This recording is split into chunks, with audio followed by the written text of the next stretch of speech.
Patrick, thanks very much for joining us today. It's great to have you with us.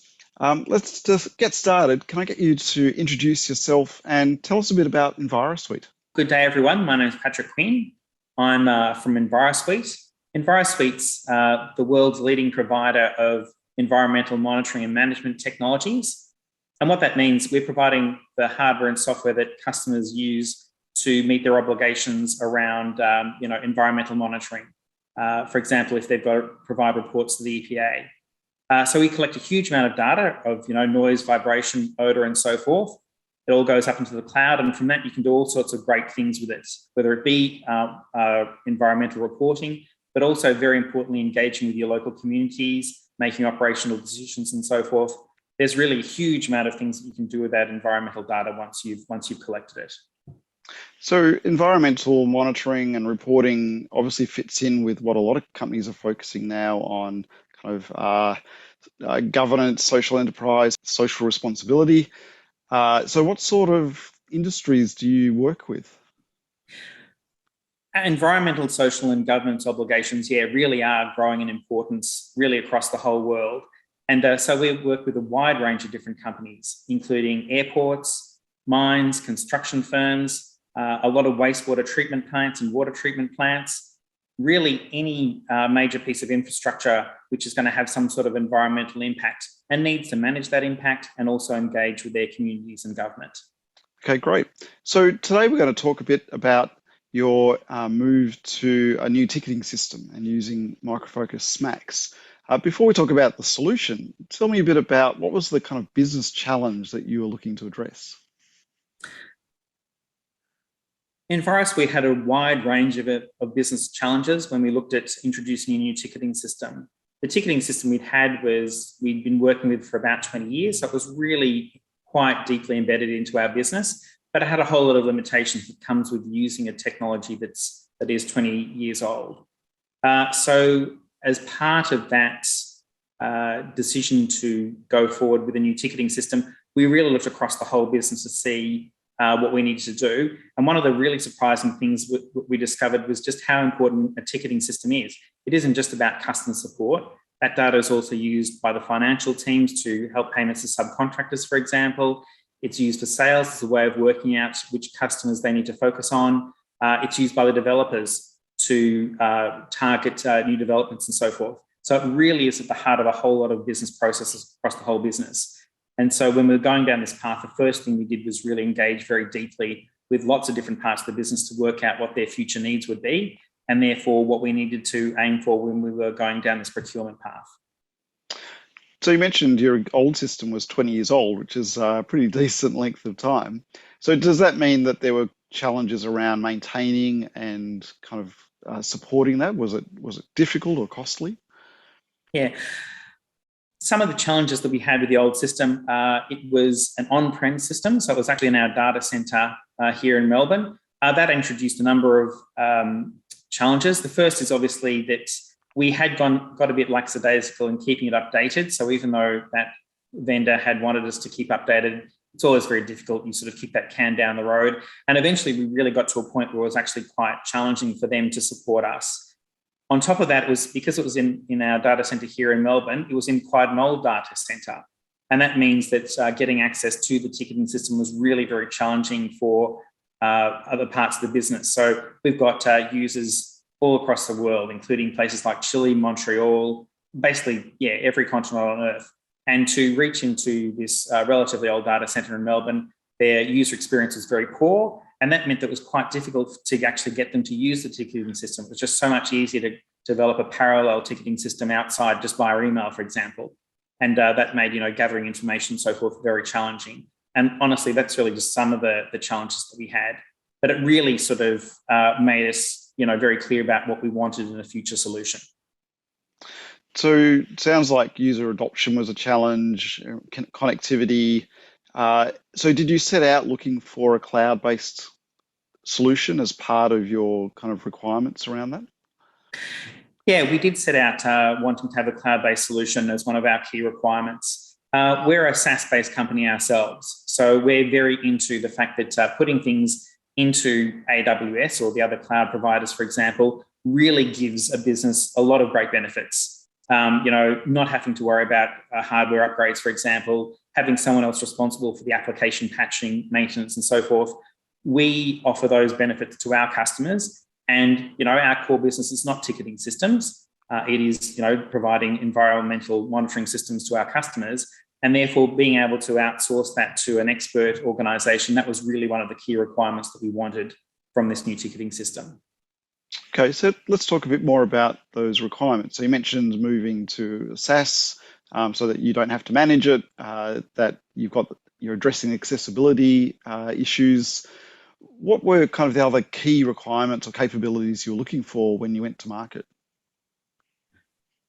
So when we went to market, we engaged very broadly across the business to look at all the different requirements. So we had some fundamentals that we wanted a cloud-based solution to make it easy for our agents to access all over the world.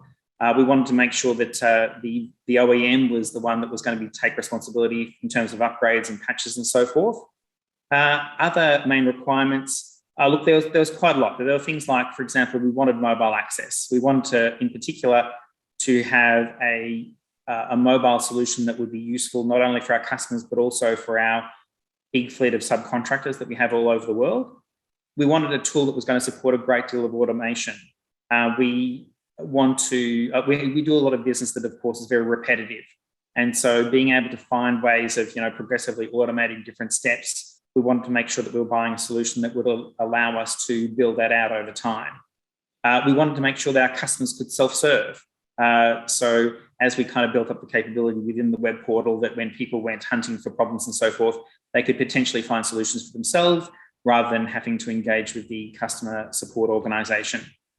We wanted to make sure that we were buying a system that would integrate well with other solutions that we have. For example, our CRM system, Salesforce. Also, we use Atlassian and Jira for our developers. And we wanted to make sure that we were buying a system that could talk well with those.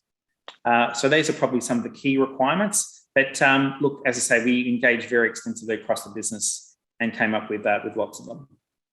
Yeah, so requirements around, it actually comes back to the point you made about kind of the challenge with user adoption. So mobile access, self-service access, automation that can support that as well as other things.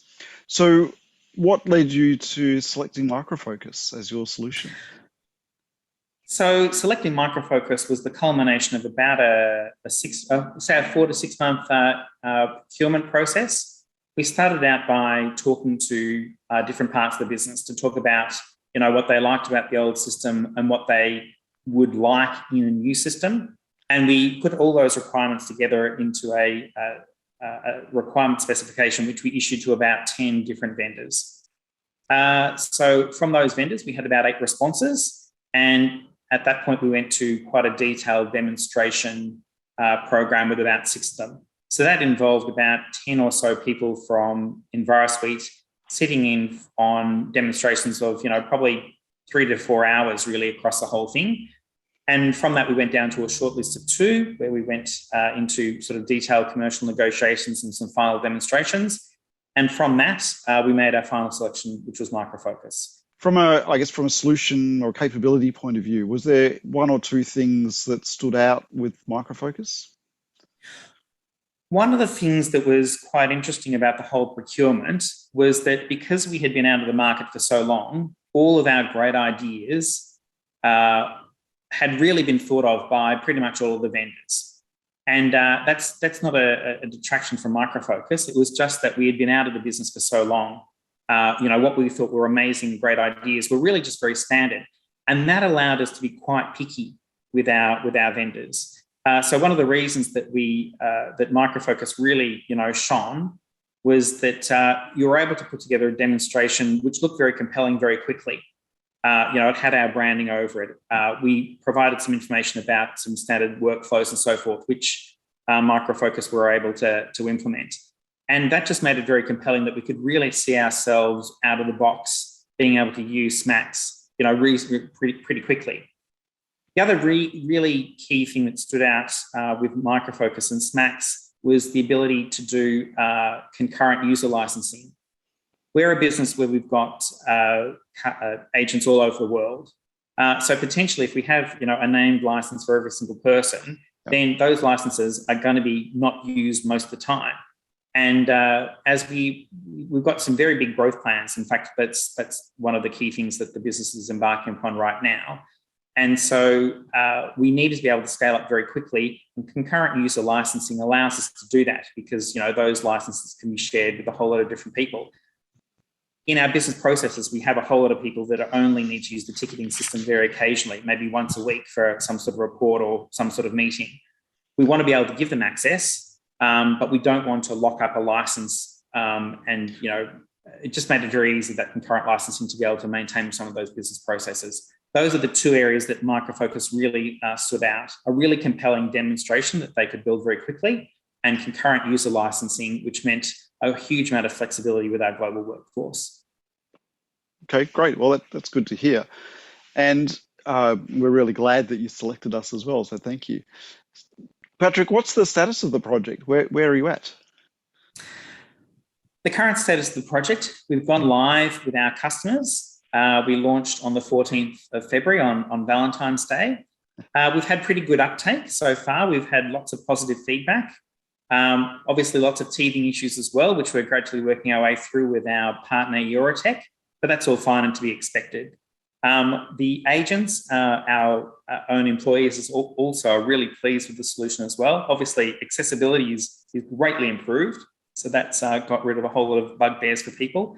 And just the ability really to have a much more modern system, which allows you to kind of move information around, share information around, is really compelling.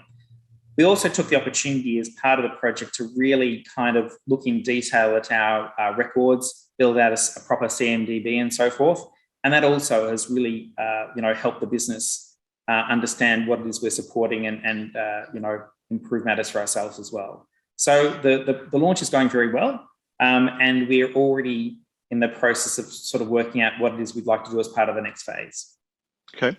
So you mentioned Eurotech, who are one of our key partners in this space. What's been their role in the project?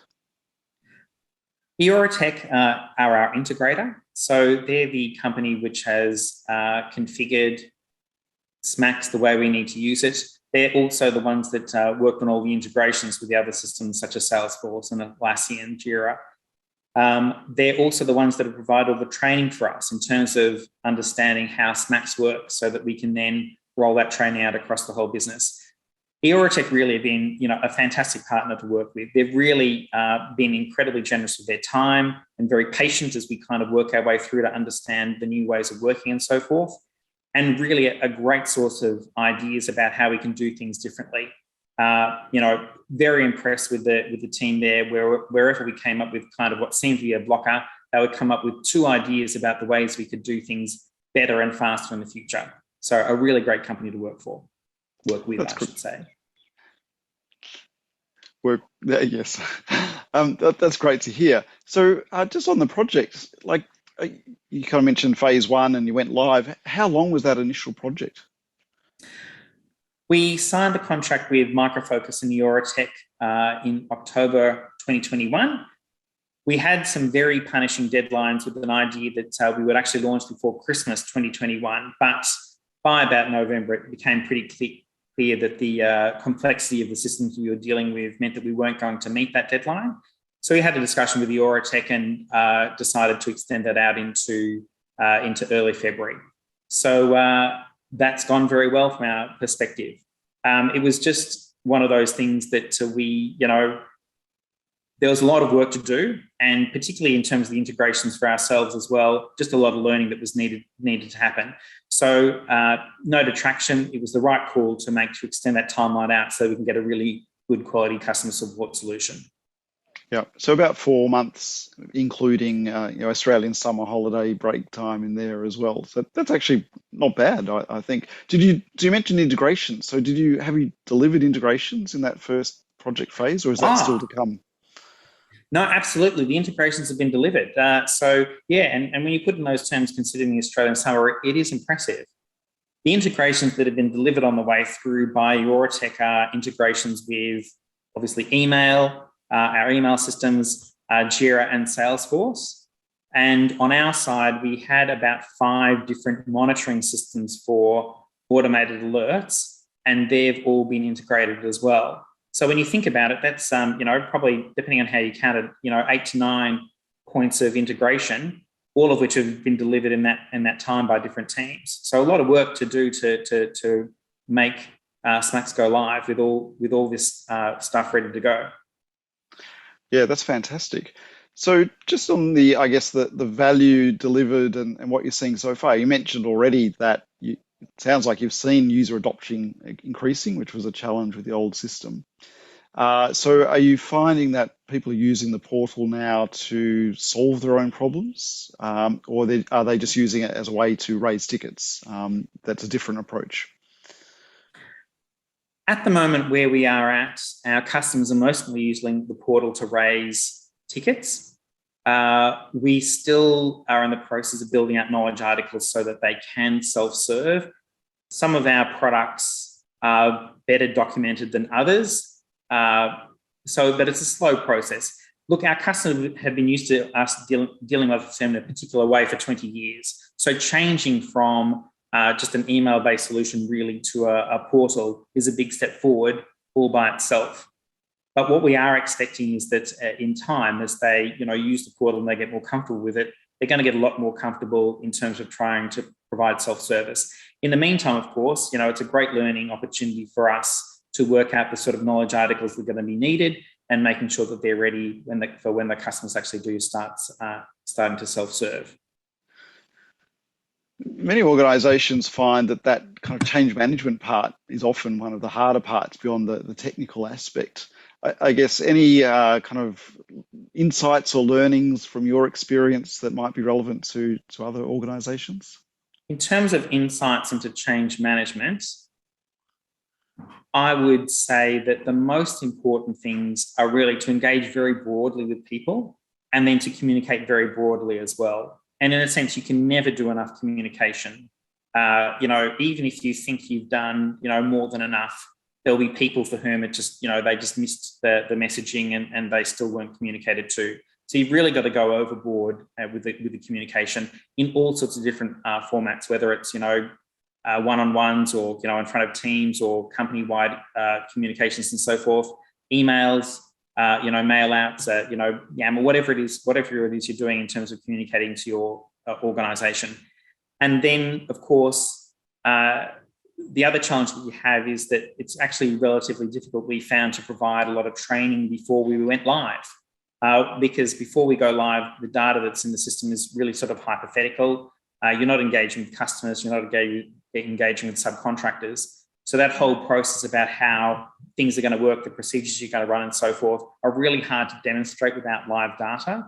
So we put a lot of work into it since we went live to have a lot of large meetings where we kind of step through different procedures and so forth, so that we can actually work through that with live data as well.